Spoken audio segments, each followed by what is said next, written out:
You are listening to an American Free Press podcast. Joining me on the line is Mark Dankof. Mark, thanks so much for joining us today.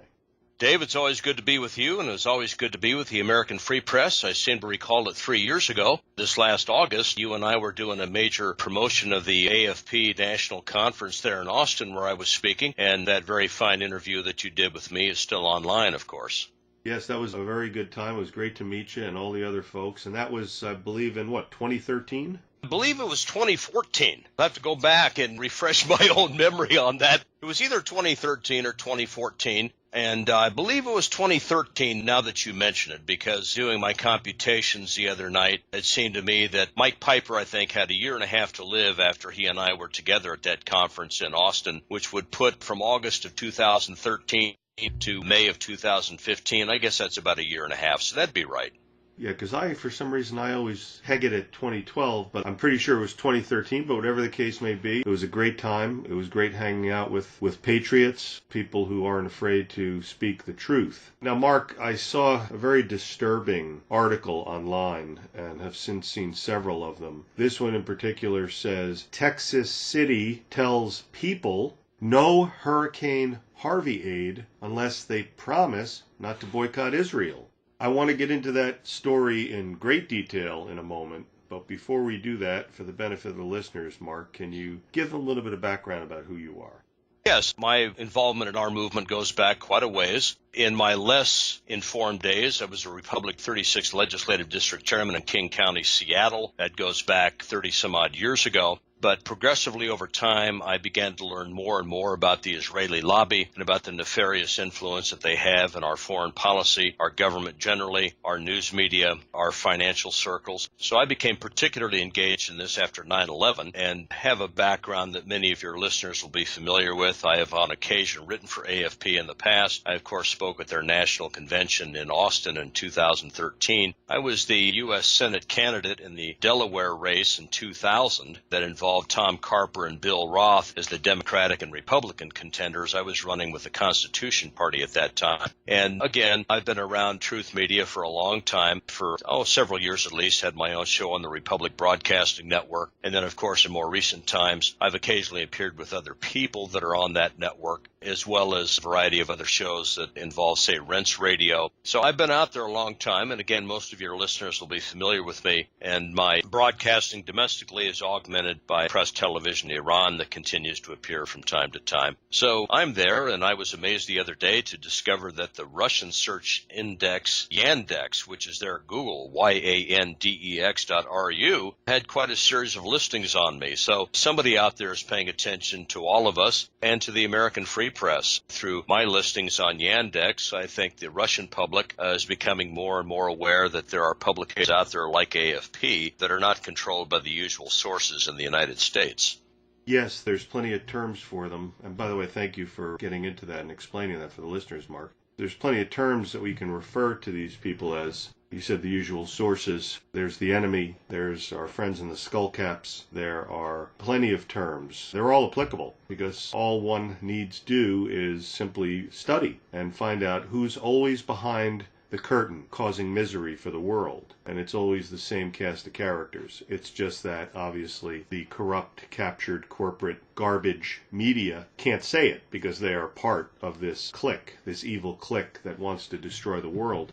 When I saw the first article, Mark, that was from Veterans Today, and you were mentioned in there, tell the listeners how it was that they mentioned you in that Veterans Today article about this Texas town called Dickinson, where the residents basically have to sign on the dotted line to agree that they will not boycott Israel in order to get disaster relief funds for themselves, for Americans.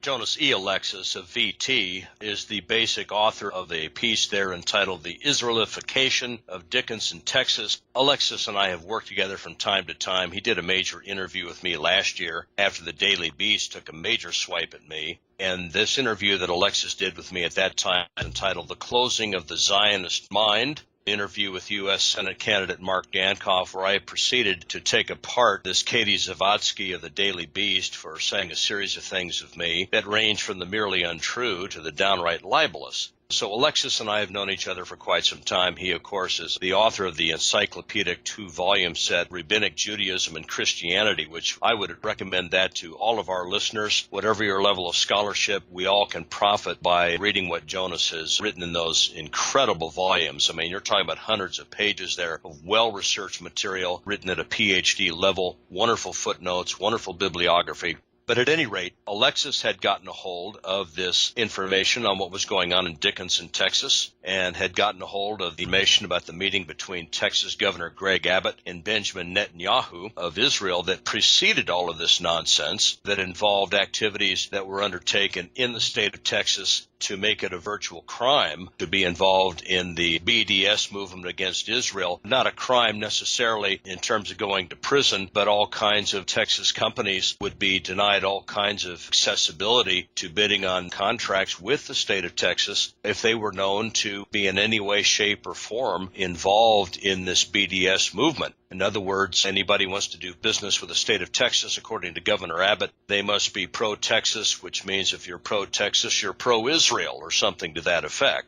And clearly these terms were being dictated to Greg Abbott by Benjamin Netanyahu. And of course, here in Texas, sadly enough, what we refer to as the quote-unquote conservative movement is in many cases nothing of the type. If you look at the Republican Party state platform of Texas, it's solidly Zionist, it's solidly globalist and interventionist if one reads between the lines and reads what is there in regard to foreign policy, what should be, according to the Republican state, the foreign policy of the state of Texas. And it's something that could have been easily penned by Netanyahu himself or by Bill Kristol of the Weekly Standard or any of the other usual fifth column sources in this country that shill for Netanyahu, which apparently in this case also involves the Republican establishment, not simply nationally, but also in the state of Texas, and specifically with Greg Abbott, the governor here. And of course, if you start getting into the voting records of Republican congressmen in this state and Republican senators in this state, and I'm referring, of course, to John Cornyn and Ted Cruz, these are two absolute Zionist zealots in terms of what they have lent their names to and their voting prowess to up there on Capitol Hill. So this is nothing new. This Dickinson situation,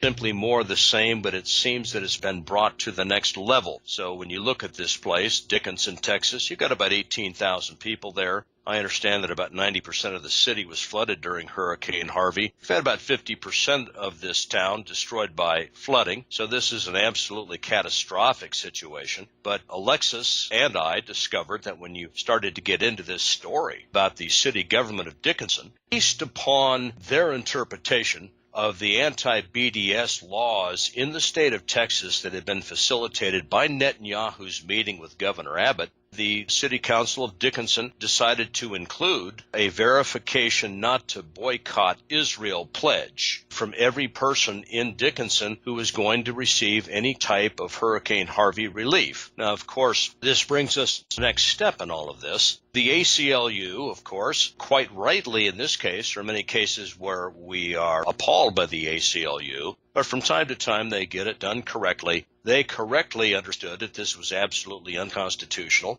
I had sent all of these materials on Dickinson to the Texas nationalist movement here in the state of Texas. I have not heard from them, but I wanted them to be aware of this controversy. Weren't already. And now, of course, we are informed today by the AP because of all of the publicity, some of which involves material even in the mainstream media that is absolutely incredible on what's been going on, not simply in Texas with this, but approximately 20 other states in this country already have this anti-BDS written into law. Kansas has gone even farther than Texas, according to Newsweek, and I'll say something about that in a minute. But when you look at this whole situation, there is a bit of a happy note. It's a mixed bag, but Dickinson, as a result of all of this publicity involving the mainstream media in this country, involving Russian and Iranian media abroad, certainly involving what Alexis published with Veterans Today, they did decide to back off of this requirement that individuals had to sign off on this pledge. That part of it is good news. But the bad news is that if you read through what the Associated Press published yesterday and now what is being reported by Houston Public Media, we read through this article, the city management assistant there in Dickinson, a guy named Brian Millward, said that businesses in Dickinson, businesses now will still have to refrain from boycotting Israel in order to get relief funding because the city interpreted that as a requirement of the new state law. So presumably if you're in Dickinson now, if you're an individual homeowner or you're an individual in an apartment or a townhouse where you're renting and your place flooded and you lost all your belongings and you're out on the street, you don't have to sign this pro-Zionist pledge. But if you're any sort of a business in Dickinson, you still have to agree to this, which in my judgment is still outrageous. I believe this to be unconstitutional. Clearly, the notion that any state government in our country, much less the federal government, should be able to say to any legitimately incorporated business in the United States that they have to sign off officially in support of Mr. Netanyahu's policies, many of which the United States government officially says are a violation of international law. But nonetheless, all of these businesses around the country, and in some cases individuals, are going to be required to salute the Israeli flag and the Israeli policies and Mr. Netanyahu, no matter how illegal these policies are. And in the case of Israel, there's plenty of evidence, as we've discussed many times before, including on your show. Israel from time to time has been involved in all kinds of illegal espionage activities and black operational activities against this country. I'm referring to the Lavon Affair of 1954. I'm referring to Israel's deliberate and outlandish attack on the USS Liberty on May 8th, 1967. Going to be talking about that once again with the guys over there at Rents who've got this new show that deals with the USS Liberty. I think the title of it is the USS Liberty Massacre, and that I believe is going to involve Phil Turney, and I think you're involved in that as well, aren't you, Dave? That's right, Mark. In fact, I specifically named the show using the term massacre. That's what it was. Yes, exactly. But you'd be surprised how many people, including Liberty survivors themselves, who were opposed and still are opposed to using the term massacre. That says a lot, I think. It says a lot about the power of this lobby, and we've talked about this many, many times, but when it reaches the point, of course, where even some of our fine survivors, our own American flesh and blood from that USS Liberty tragedy, are reticent to use what I think are very legitimate terminology here, Dave, in the titling of this show. It shows that the power of the Israeli lobby and the Zionist element in this country in every phase of our lives, economic, political, media, educational institutions, non-governmental organizational foundations, and all the rest of it. All of the things that some of us have experienced personally that have been directed at us at the hands of these people. We know all too well how they operate, and there is a subliminal conditioning that impacts plenty of fine people in this country who know better, that even when they can be critical of Israel, can be critical of Zionism, in some cases those criticisms are tempered because of the understanding of what it would mean to really begin speaking out in the way that, of course, some of us have felt led to speak out, and in some cases, beyond a shadow of a doubt, wait for it, it's marginalized some of us professionally and otherwise, but these are the rules of the road, and for those of us who've been involved in this, especially since 9/11, we just have to understand that we have to keep slugging. You know, you were talking earlier about the implications of this Dickinson thing. Newsweek itself, the most pro-Zionist Newsweek magazine, pro-Zionist ownership, these people historically have been an apologist for virtually anything Israel does, including what was virtually a public admission at the time that Israel, operating through the MEK or Mujahideen-e-Khalq, had been directly involved in assassinating these Iranian nuclear scientists in Tehran, that Newsweek itself noted this business going on in Dickinson and actually said something that I just blinked when I read it. Newsweek report, as is talking about Dickinson, it goes on to speak about the state of Kansas, right? Middle Western, mainstream, middle of the road, middle America, Kansas, has, according to Newsweek, approved a stronger version of this anti-BDS law that was approved here in Texas. Kansas did so in July, according to Newsweek, and quoting Newsweek, it prohibits the state of Kansas from entering into a contract with any individual or company boycotting Israel, requiring school teachers, listen to this one, folks, state of Kansas, requiring school teachers to swear support of Israel. Now, how unconstitutional is that, folks? I mean, this is absolute Zionist Stalinism at work. And it's in places like Kansas, in places like Texas, in other places in the United States where historically there are a lot of patriots and where we would think that average mainstream citizens in these states, even people that are not where Dave Gahary and Mark Dankof are in the issues, would say, hey, this is outlandish. Now, with that in mind, the amount of publicity that this Dickinson thing has gotten internationally has forced the city back off of the notion that they will deny hurricane relief to individuals on the basis of their feelings about Israel. But there are plenty of lawful Texas business owners who live in Dickinson who are still being unconstitutionally violated and oppressed because of this whole situation that involves Netanyahu and Governor Abbott, involves the meeting that Abbott and Netanyahu had, paved the way for all of this anti-BDS legislation to be approved in this state, all of which, in my view, is unconstitutional. And certainly from my perspective, when we understand the role of Israel in the Levant affair, the USS Liberty attack, the Pollard spy case, among many other spy cases, there is the question, as Mike Piper wrote in Final Judgment, very real evidence that Meyer Lansky and Ben-Gurion and the Israeli Mossad were very, very much involved in the events in Dallas that took President Kennedy's life 54 years ago. Now, when you begin to examine things from that perspective, we are moving from the merely unconstitutional into the downright treasonous. This is where the use of language, I think, is very, very important. You chose for the Rents radio show the title for that show, USS Lib Massacre. Well, that's what it was, a massacre. In this particular case, we can not only speak of the unconstitutionality of these laws being perpetrated by people like Greg Abbott and the Texas legislature and a bipartisan coalition of Zionist zealots in both of the major parties in this state, but now this sort of thing is going on in 20 other states, we are told, and in the state of Kansas, they're going after both individuals and businesses there, and even forcing Kansas public school teachers to swear allegiance to Israel, to a foreign power. Anybody who thinks that there's any place in this country constitutionally for that ought to have his or her head examined. This is the gravity of what we're talking about here.